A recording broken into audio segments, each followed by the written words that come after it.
Hello students, synthesis में हम दो या दो से अधिक सिंपल सेंटेंस को जोड़कर तीन नए सेंटेंस बना सकते हैं, जिनमें एक सिंपल सेंटेंस हो सकता है, एक कॉम्प्लेक्स सेंटेंस हो सकता है और एक कंपाउंड सेंटेंस हो सकता है। सबसे पहले हम दो या दो से अधिक सिंपल सेंटेंस को जोड़कर एक सिंपल सेंटेंस बनाना सीखेंगे कि किस तरह से हम दो सिंपल सेंटेंस को जोड़कर एक सिंपल सेंटेंस बनाएं। हम जानते हैं कि सिंपल सेंटेंस क्या होता है? वह सेंटेंस जिसमें एक सब्जेक्ट और एक फाइनाइट वर्ब आए, वो एक सिंपल सेंटेंस होता है। अब दो या दो से अधिक सिंपल सेंटेंस को जोड़कर एक सिंपल सेंटेंस बनाने के का जो पहला रूल है वो हम लेते हैं क्या? पार्टिसिपल। पार्टिसिपल विधि से। पार्टिसिपल एक नॉन वर्ब क्रिया है और पार्टिसिपल तीन प्रकार की होती हैं। पहली कौन सी? Present participle. देखिए, जैसा कि प्रेजेंट पार्टिसिपल से ही हमको पता लग रहा है, प्रेजेंट पार्टिसिपल की जो वर्ब होती है वो वर्ब की फोर्थ फॉर्म होती है, यानी वर्ब की आईएनजी फॉर्म होती है। और आईएनजी फॉर्म हमेशा कंटिन्यूटी को दर्शाती है। जब एक कार्य कंटिन्यूअस रहे, एक कार्य जारी रहे, तो जारी रहने वाले कार्य के बारे में बताती है। इसकी एक्टिव क्रिया होगी, नॉन वर्ब क्रिया होगी, वर्ब की फोर्थ फॉर्म यानी वर्ब की फर्स्ट फॉर्म से आईएनजी, या पैसिव होगी बीइंग प्लस वर्ब की थर्ड फॉर्म, और यह एडजेक्टिव का कार्य करती है। हिंदी में क्रिया में कर या तब आती हुई तेवी लगता है। यह मैंने आपको बताया कि यह कंटिन्यूअस सेंस देती है। दूसरी वर्ब क्या है? Past participle. पार्टिसिपल का दूसरा रूप है पास्ट पार्टिसिपल, वर्ब की थर्ड फॉर्म। वर्ब की थर्ड फॉर्म पास्ट पार्टिसिपल का मतलब कार्य के बीते समय में पूरा होने की सेंस देती है, और यह क्रिया भी एडजेक्टिव का कार्य करेगी। अकेली क्रिया है तो एट्रिब्यूटिव एडजेक्टिव के रूप में प्रयोग होगी, और यदि एडजेक्टिव फ्रेश है तो वो वाक्य के बाद में आ जाएगी। और इसमें क्रिया में या हुआ, ये हुई, ये हुए का उच्चारण होता है। परफेक्ट पार्टिसिपल तीसरा होगा perfect participle. Having plus verb की थर्ड फॉर्म एक्टिव और हैविंग बीन प्लस वर्ब की थर्ड फॉर्म पैसिव। अब हम देखें इसमें क्या होगा? हैव का प्रयोग, हैव का प्रयोग, और जैसा कि बताया गया परफेक्ट पार्टिसिपल। परफेक्ट मींस कार्य का पूर्ण हो जाना। यहां पर जो सेंस आएगी कार्य के पूरा होने की सेंस आएगी। तो यह हमने आपको तीन प्रकार के पार्टिसिपल्स बताए। इन तीन प्रकार के पार्टिसिपल से हम दो या दो से अधिक सेंटेंस को, सिंपल सेंटेंस को जोड़कर एक सिंपल सेंटेंस कैसे बनाएंगे, चलिए हम देखते हैं। प्रेजेंट पार्टिसिपल से हम उन वाक्यों को जोड़ेंगे जिनमें क्या होगा? देखिए, दोनों वाक्यों के सब्जेक्ट एक होंगे या एक वाक्य का सब्जेक्ट तथा दूसरे वाक्य का ऑब्जेक्ट एक। दूसरा, दोनों वाक्यों के कार्य कुछ समय के साथ, कुछ समय के लिए एक साथ चलेंगे, यानी पहला कार्य समाप्त होने से पहले ही या पहला कार्य समाप्त होते ही दूसरा कार्य शुरू हो जाएगा। यानी जब दूसरा कार्य शुरू हो तो मोस्टली पहला कार्य कंटिन्यूअस रहता है, इसीलिए प्रेजेंट पार्टिसिपल बनता है। तीसरा, यदि सब्जेक्ट एक हो तो पहले होने वाले कार्य की क्रिया को नॉन वर्ब बनाकर शुरू में रखेंगे, सब्जेक्ट से पहले रखेंगे। देखिए, the boy heard the voice he woke up. बच्चे ने, लड़के ने शोर सुना, वह जाग गया। पहले शोर सुना फिर जागा, और जब जागने की क्रिया हुई है तब शोर सुनने की क्रिया भी जागी है। इसलिए क्या करेंगे? पहले होने वाले कार्य कौन सा है? शोर सुनना। इस क्रिया को हमने नॉन वर्ब बनाया, hearing the voice the boy woke up. एक सेंटेंस और देखिए, he was hungry he ate apples. वह भूखा था, उसने सेब खाए। दोनों वाक्यों के सब्जेक्ट एक हैं। पहले कार्य क्या हुआ? वो भूखा था। इसकी क्रिया क्या है? वाज। हंग्री क्या है? एडजेक्टिव। ही एट एप्पल्स, उसने सेब खाए। हम जब दोनों वाक्यों के सब्जेक्ट एक हैं तो ये सब्जेक्ट यहां से खत्म हो जाएगा, जाकर सब्जेक्ट कहां पर मिलेगा? इस सब्जेक्ट में जाकर मिल जाएगा। इस वाज को हमने नॉन वर्ब के बना दिया बीइंग। बीइंग हंग्री तो हमें ये ध्यान रखना है कि यदि दोनों वाक्यों के सब्जेक्ट एक होंगे तो हम नॉन फाइंड क्रिया को, यह वो जो सेंटेंस पार्ट है पहले होने वाला कार्य, उसको नॉन फाइंड बनाकर शुरू में रख देंगे।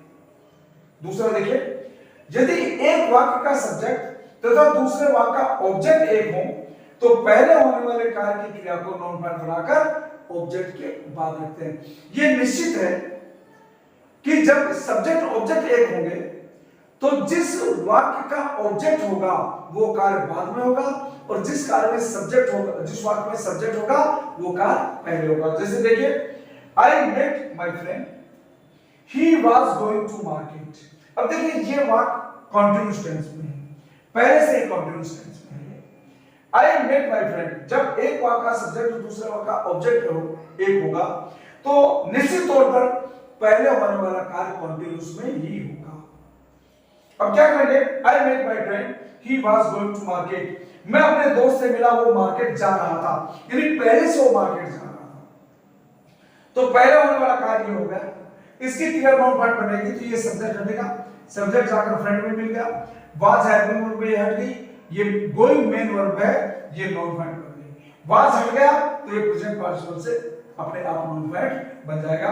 क्या बन गया, I met my friend going to market. अब ये गोइंग टू मार्केट कहां पर चला गया, बाद में चला गया, क्योंकि ये गोइंग क्रिया का संबंध किससे, माय फ्रेंड से। यहां पर इस वाज क्रिया का संबंध किससे, इस सब्जेक्ट से। इस हियर क्रिया का संबंध किससे, बॉय से या ही से। जब इसको नॉन फाइंड बनाएंगे तो इस ही से पहले रखेंगे और यहां पर ऑब्जेक्ट वाले सब्जेक्ट और वर्ब वाली क्रिया को नॉन फाइंड बनाएंगे तो उसके बाद रखेंगे। एक एग्जांपल और देखते हैं, I met a man, he was laying on the road। यहां पर देखिए, I met a man, मैं एक आदमी से मिला, he was laying on the road। ये he कौन है, ये आदमी है, यानी ये ऑब्जेक्ट और ये सब्जेक्ट एक है। अब दोनों में से पहले कौन सा कार्य हुआ, पहले मैं आदमी से मिला या वो पहले से लेटा हुआ था, वो पहले से लेटा हुआ था, ये कार्य पहले हुआ। और हमें पता है कि हम पहले होने वाले कार्य की क्रिया को नॉन फाइंड बनाते हैं, तो क्या हो जाएगा, लेइंग ऑन द रोड, ये ही जाकर मैन में मिल गया, वाज हेल्पिंग और हट गई, लेइंग ऑन द रोड क्या होगा, ये एडजेक्टिव फ्रेज के रूप में आएगा। आई मेट ए मैन कमा लेइंग ऑन द रोड। अब देखिए एक रूल और हम देखते हैं, यदि दोनों वाक्यों के सब्जेक्ट एक हों और पहले होने वाले कार्य की क्रिया कंटीन्यूअस हो तो हम कैसे बनाएंगे, I was going to school, I met my friend, मैं स्कूल जा रहा था, मैं अपने दोस्त से मिला। अब देखिए दोनों वाक्यों के सब्जेक्ट एक हैं, पहले कौन सा काम हुआ है, पहले मैं स्कूल जा रहा था या पहले मैं अपने दोस्त से मिला, पहले मैं स्कूल जा रहा था और रास्ते में मैं अपने दोस्त से मिला। तो यहां पर क्या होगा, जब दोनों वाक्यों के सब्जेक्ट एक होंगे तो हमने क्या बताया कि नॉन फाइंड सेंटेंस पार्ट को हम कहां पर रखेंगे, शुरू में रखेंगे। पर अब ये क्योंकि कंटीन्यूअस है तो कंटीन्यूअस को इसको कंटीन्यूअस दर्शाने के लिए हम यहां पर किसका प्रयोग करेंगे, व्हाइल का प्रयोग करेंगे। क्या हो जाएगा, while going to school I met my friend. ठीक है, अगला एक रूल और हम देखते हैं, यदि वर्ब सिंगल हो तो उसे एट्रीब्यूटिव एडजेक्टिव बना देते हैं। जैसे I boarded in a train, the train was moving. अब पहले में सवार हुआ या पहले से ट्रेन चल रही थी, पहले से ट्रेन मूव कर रही थी, इस क्रिया को हम नॉन फाइंड बनाएंगे क्योंकि पहले होने वाले कार्य की क्रिया नॉन फाइंड बनेगी। इसका सब्जेक्ट जाकर इस ऑब्जेक्ट में आकर मिल गया, वाज हट गया, ये मूविंग सिंगल वर्ब है। अब ये सिंगल वर्ब क्या, ये एडजेक्टिव का कार्य कर रही है, तो ये एट्रीब्यूटिव एडजेक्टिव के रूप में कहां पर आ गई, आई boarded in a moving train, मैं एक चलती हुई रेलगाड़ी में सवार हुआ।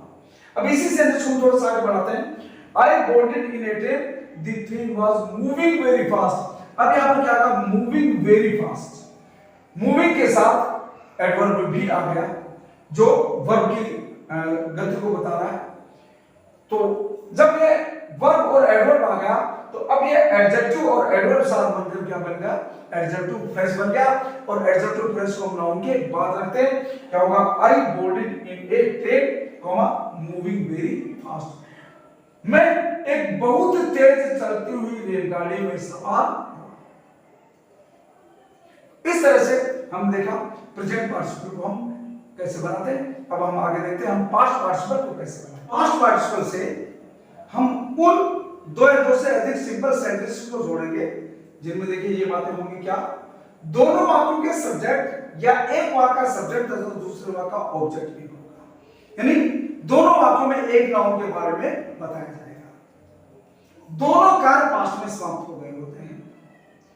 पहले होने वाले कार्य की क्रिया को नाउन फॉर्म में बढ़ाकर एट्रिब्यूटिव एडजेक्टिव, यदि वो वर्ब सिंगल है, अकेली वर्ब है, तो उसे एट्रिब्यूटिव एडजेक्टिव के रूप में, और यदि शब्दों का समूह है तो कलेक्शन ऑफ वर्ड्स है तो एडजेक्टिव फ्रेज के रूप में यूज करते हैं। अच्छा, एक इसकी खास बात होगी, ध्यान रखिएगा, पास्ट पार्टिसिपल की एक खास बात होगी कि पहले होने वाले कार्य की क्रिया पैसिव फॉर्म में होगी। यह हमेशा ध्यान रखिएगा, पहले होने वाले कार्य की क्रिया पैसिव फॉर्म में होगी। अब देखिए, I found my purse, the purse was lost. दोनों वाक्यों में किसके बारे में बताएगा? पर्स के बारे में। अब दोनों वाक्यों में पर्स के बारे में बताया, पहले पर्स मुझे मिला या पहले खोया था? पहले पर्स खोया तभी तो मिला। अब ये पर्स पहले होने वाले कार्य की क्रिया को नाउन फॉर्म बनाएंगे, ये पर्स जाकर पर्स में मिल गया। वाज वर्ब हट गई, लोस्ट अकेला रह गया, और ये पहले से ही, क्योंकि पैसिव की जो वर्ब की थर्ड फॉर्म होती है वो एडजेक्टिव का ही कार्य करती है, तो पहले से ही अब ये एडजेक्टिव बन गई। तो इस एडजेक्टिव को उठाकर हम एट्रिब्यूटिव, इस पर्स के एट्रिब्यूटिव के रूप में रख देंगे, I found my lost purse. दूसरा, I saw a soldier, he was wounded. तो यहां पर भी हम देखेंगे कि ही वाज वाउंडेड, पहले से वो घायल था, जब हमने देखा उससे पहले से घायल था। और देखिए पहले होने वाले कार्य की क्रिया पैसिव है इसमें, ही जाकर सोल्जर में मिल गया, वाज हट गया, वाउंडेड को हमने एट्रिब्यूटिव के रूप में, इस सोल्जर्स के एट्रिब्यूटिव एडजेक्टिव के रूप में रख दिया, आई सॉ ए वाउंडेड सोल्जर। तीसरा सेंटेंस देखिए, आई saw a dead body, it was covered with white cloth. अब ये इट वाज कवर्ड, इट क्या? Dead body. डेड बॉडी पहले से ढकी हुई थी, तो पहले होने वाले कार्य की क्रिया को नाउन फॉर्म बनाएंगे, इट जाकर डेड बॉडी में मिल गया, वाज हट गया, कवर्ड विद व्हाइट क्लॉथ क्या है? फ्रेज के रूप में इस डेड बॉडी के एडजेक्टिव फ्रेज के रूप में प्रयोग होगा, I saw a dead body comma covered with a white cloth, ये एडजेक्टिव फ्रेज हो गया। तो शब्दों का समूह होगा तो उस नाउन के बाद एडजेक्टिव फ्रेज के रूप में रखेंगे, और यदि एक शब्द है तो एट्रिब्यूटिव एडजेक्टिव के रूप में उस नाउन से पहले रख देंगे। एक रूल और हम देखते हैं, यदि दोनों वाक्यों के सब्जेक्ट एक हो और पहले होने वाले कार्य की क्रिया पैसिव फॉर्म में हो, तो उन दो सेंटेंस को जोड़ने के लिए हम प्रेजेंट पार्टिसिपल और पास्ट पार्टिसिपल दोनों का यूज कर सकते हैं। देखिए जैसे सेंटेंस देखिए, I was tired of reading, मैं पढ़कर ऊब गया था, आई स्लेप्ट, मैं सो गया, थक गया था, मैं सो गया। पहले क्या हुआ? पहले मैं थक कर सोया, और थक कर पढ़ने से थका, और फिर क्या हुआ? मैं सोया। अब देखिए क्या करेंगे हम, जब प्रेजेंट पार्टिसिपल से बनाएंगे तो मैंने अभी क्या बताया था कि पैसिव वॉइस में जो वर्ब की थर्ड फॉर्म होती है वो नेचुरली एडजेक्टिव का कार्य करती है। तो ये क्या बन गया? ये एडजेक्टिव बन गया, और वर्ब क्या है? Be, was. तो वाज वर्ब को हमने बना दिया नॉन पॉइंट, वर्ब की फर्स्ट फॉर्म के साथ लगा आईएनजी लगाकर, और ये टाइड क्या बन गया? Adjective. Being tired of reading I slept, ये प्रेजेंट पार्टिसिपल से बन गया, और इसको हमने हटा दिया, टायर्ड एडजेक्टिव है तो ये एडजेक्टिव फ्रेज फॉर्म में आ गया, tired of reading I slept. दोनों ही सही है, प्रेजेंट पार्टिसिपल से बनाओगे तब भी सही है, और पास्ट पार्टिसिपल से बनाओगे तब भी सही है। I was fade up with eggs, मैं एग्स से फेड अप हो चुका था। आई स्टार्टेड ऑमलेट, मैंने ऑमलेट शुरू कर दिया। अब प्रेजेंट पार्टिसिपल बनाएंगे तो वाज को नाउन फॉर्म बनाएंगे क्या? Being fed up with eggs I started omelette, या fed up with eggs I started omelette. इस तरह से हमने पास्ट पार्टिसिपल बनाने के रूप देखे। अब हम देखते हैं परफेक्ट पार्टिसिपल का। परफेक्ट पार्टिसिपल देखिए, परफेक्ट पार्टिसिपल से किन वाक्यों को जोड़ेंगे? जिन वाक्यों के सब्जेक्ट एक होंगे, यानी परफेक्ट पार्टिसिपल में वाक्य के सब्जेक्ट ही एक होंगे, सब्जेक्ट ऑब्जेक्ट एक नहीं होंगे। दूसरा, पहले होने वाले कार्य के पूरी तरह से समाप्त होने के बाद दूसरा कार्य प्रारंभ होगा, यानी दोनों कार्यों के बीच काफी अंतराल होगा, दोनों कार्यों के बीच और भी कार्य भी होंगे। और पहले होने वाले कार्य की क्रिया को नॉन वर्ब बनाकर शुरू में रखेंगे, जैसे he took his food, he went to his office। उसने भोजन किया, वो दफ्तर चला गया। अब देखिए, पहले भोजन किया फिर दफ्तर गया। भोजन करने और दफ्तर जाने के बीच में भी कोई कार्य नहीं है, तो क्या हो जाएगा? Having taken his food, he went to his office। The servant cleaned the room, he went to his house। Servant ने रूम क्लीन किया, रूम क्लीन करने का कार्य पूरी तरह से समाप्त हो गया, उसके बाद वो अपने घर गया है, तो having cleaned the room the servant went to his house. तीसरा, I wrote a letter, I posted it. मैंने पत्र लिखा, मैंने इसे पोस्ट किया। पत्र लिखने और पोस्ट करने के बीच में भी कुछ काम हुए हैं, तो क्या हो जाएगा? Having written a letter, having written a letter, I posted it। तो स्टूडेंट्स, ये देखिए पार्टिसिपल से हमने किस तरह से सेंटेंसेस को बनाते हैं ये हमने बताया। मेरा ये वीडियो आपको अच्छा लगा हो तो आप इस वीडियो को लाइक कीजिए, शेयर कीजिए, कमेंट कीजिए, और यदि आपने अभी सब्सक्राइब नहीं किया है तो प्लीज मेरे वीडियो को सब्सक्राइब कीजिए। और स्टूडेंट्स के लिए, जो हाई स्कूल के स्टूडेंट्स हैं, 9th के स्टूडेंट्स हैं और इंटर के स्टूडेंट्स हैं, जो बोर्ड फेस करने वाले स्टूडेंट्स हैं, उनके लिए मैं ग्रामर और साथ में बहुत ही जल्दी लिटरेचर भी मैं शुरू करने वाला हूं, और बहुत ही अच्छे अच्छे ट्रिक्स के साथ मैं आपको ये पूरी ग्रामर मैं आपको बताऊंगा, और लिटरेचर भी मैं और पढ़ाने वाला हूँ, बुक भी पढ़ाने वाला हूँ, ट्यूशंस भी मैं बताऊंगा आपको, और पूरी तरह से आपको पूरा पैकेज दिया जाएगा। आप मेरे वीडियो को देखते रहिए, शेयर कीजिए, लाइक कीजिए, कमेंट कीजिए, और कोई भी प्रॉब्लम हो तो आप कमेंट बॉक्स में लिखकर मेरे पास मैसेज कीजिए, ताकि मैं आपकी उस प्रॉब्लम को सॉल्व कर सकूं।